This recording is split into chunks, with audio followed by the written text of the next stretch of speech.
Good morning guys, 6 a.m. 6:02. Yan.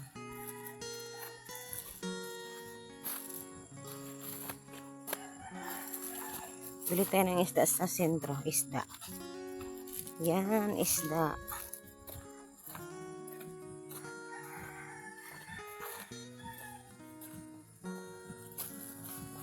So, ayan. Ang ating umaga. Wala pang tulog ang Inday.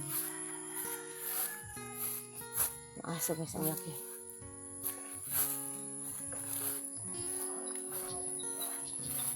Ito yun yung isda na nabili. 100 peso ito guys. Ayan. Presko pa siya.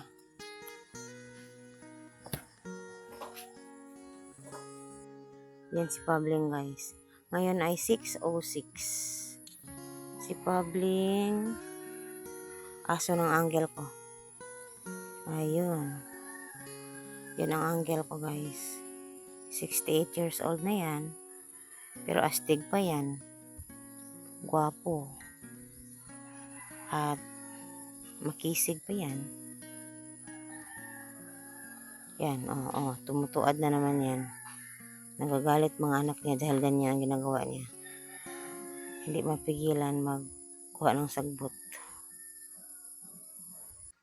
Tingnan niyo yung manok ko. Nandiyan na naman siya. Kanina dito siya. Ngayon doon naman siya, oh. Tik-tik! Tik-tik! Ayaw talaga bumaba, oh. Ayun, ang aga. Alas 6 pa. Nandiyan na siya. Tuad-tuad na naman siya sa basakan. And sunrise guys. Nag-start na. Yan, umilaw na yung haring araw. Ayan.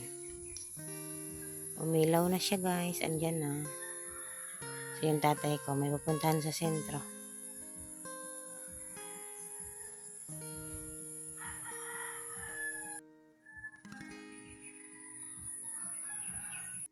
So ayan na yung araw guys. Oh, sumisilip na.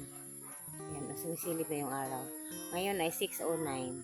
So kanina pa yan, kanina pa yan sumisilip. Pero kaso lang, natabunan siya ng clouds dahil nga kumulimlim. So ayan, yung mukha lang walang tulog buong gabi.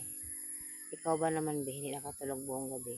Ngayon ay kakain ako. After kong kakain, matulog ako.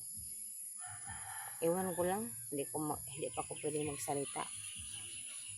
Kung makatulog ako o hindi. Pero tingnan yung mata. Buong gabi yung walang tulog guys. Ayan. Yun ang uncle ko. Nagagalit minsan yung mga anak. Kasi hindi mapigilan talaga niya magbunot ng damo. Kahit bawal sa kanya. Dahil na mild stroke na yan siya. Guys. Tapos, bawal sa kanya yung mga ganon. Ginagawa niya. Dito sa kanyang sa kanyang palayan. Palayan man niya yan. Lahat. So, yun. Yung nakabalibot ng mga bahay sa kanya ring lupa. Kaso lang, binibenta niya yung iba. Parang binibili na ba ng mga tao. So, ayan. Hindi mas lang mahirap. Maano yung buhay nila. Maganda. Kasi nga yung mga anak niya nakapagtapos. Lahat may trabaho. And then siya, retired yan siya. May pension ang laki. Ay, ayun. Pero ayan pa rin siya. So, yan lang. Thank you for watching, guys. Ganito po ang view ng ating paligid. Ayan. Walang tulog, guys.